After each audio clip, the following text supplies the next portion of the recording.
स्वदेशी का बहिष्कार और विदेशी का स्वागत। क्या परिणाम निकला? वो पास हो गए इस विचारधारा में। जैसी अशांति उस देश में थी, वो अशांति तुम्हें भी लेके चले गए, भले देश से चले गए, लेकिन तुम दिमाग से उन्हीं के हो। तुम्हारी दिशा ठीक उसी दिशा में चले गए।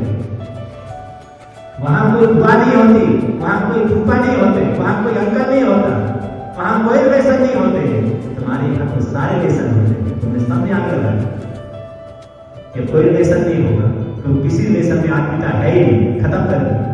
क्योंकि जिस संस्कृति को लाए थे वो शिक्षा, उस शिक्षा में ये सब है ही नहीं कि कोई पिता होता है, कोई माँ होती है, वहां तो बच्चा पैदा करके छोड़ दिया जाता है हमारा। वहां कोई किसी को पानी पिलाने वाला नहीं है, अनाथालय में छोड़ दिया जाता है। जाओ, और वही कंडीशन यहाँ आई, तो बीच और अंत में छोड़ दिया है। बेटा अभी पाश्चात्य संस्कृति है, भारतीय संस्कृति नहीं है। और हम स्थिति में पहुंच जाएंगे, कुछ कहने के लायक नहीं बचेंगे। इसलिए तो धार्मिक संस्कारों को बनाए रखने के लिए आपको इन मंत्रों से जोड़ा गया, गुरुओं से जोड़ा गया। इसकी ओर मुड़िए। इसलिए सारे भगवान भले चले गए परेशानी, दुनिया को संदेश देके गए कि इंडिया के भारत कहो, लौट चलो अपने देश। बहुत बड़े सूत्र दिए कि अब आवश्यकता है हमें अपने देश में पुनः लौटने, अपने संस्कारों पे मुकर देखने की हम क्या थे और क्या हो गए। इससे पतन हो गया धार्मिकता का। हम उस धार्मिकता को अपनाएं और लोगों को भी शिक्षा दें कि जिस शिक्षा की ओर तुम भाग रहे हो, ये शिक्षा तुम्हारे जीवन की कुर्बानी कर देगी, तुम्हारे जीवन को बर्बाद, तुम्हें घर का ना घाट का कहीं का नहीं छोड़ेगी। जब तुम्हारा बच्चा घर में जब संस्कार नहीं पाता हो, जब घर से देवता बन करके निकलता है, लौटता है जानवर, क्या शिक्षा दी? इसको आप अच्छा समझ रहे हैं। घर से तो देवता निकला था, और लौटा जब क्या लौटा? क्या बनकर लौटा? राक्षस बनकर के लौटा है। कुछ समझ ही नहीं पा रहा है, न तुम्हें समझ रहा है, न तुम्हारी पीढ़ी को समझ रहा है, न तुम्हारे संस्कारों को समझ रहा है। तुम जो भी कह रहे हो उससे अपोजिट में जा रहा है। इसका मायना क्या है? आधुनिक शिक्षा का प्रभाव क्या है? सोच रहे हो कि तुम्हें वो जो ये वादा कर रहा था कि हम जीवन भर तुम्हारी सेवा करेंगे, तुम्हें पानी पिलाएंगे, तो वो पानी पिलाना समझना अधर्म समझ रहा है, अपनी तौहीन ही समझ रहा है।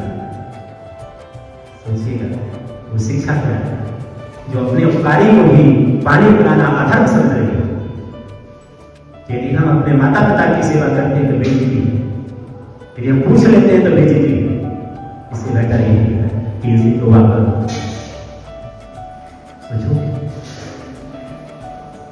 ये धार्मिक संस्कारों का से दूर रखने का परिणाम था जो तुमने देखा। इसलिए इन संस्कारों से जोड़ने के लिए ये मंदिर खाली हो गए।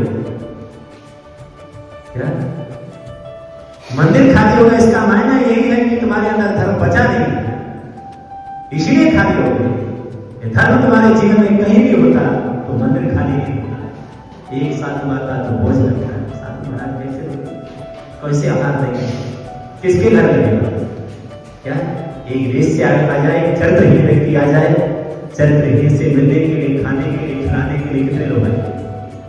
एक चरित्रहीन व्यक्ति आ जाए, जरा सा नाचना दिखाना हो तो बोलो कितने लोग देखने के लिए आओ? क्या क्या छोड़ के आओ? दुकान, घर, सब में ताला लगा दोगे। क्योंकि क्या है, एक चरित्रहीन से मिलने के लिए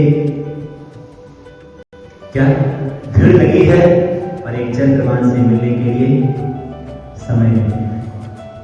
भगवान से मिलने के लिए समय नहीं है, पर शैतान से मिलने के लिए तो भरपूर समय है। घरों में साधु नहीं आ सकते, पुण्यात्मा नहीं आ सकते, पर पापी व्यसनी हमारे घरों में क्या कर सकते हैं? दरवाजे खुले हैं। किसके लिए? व्यसनियों के, पापियों के।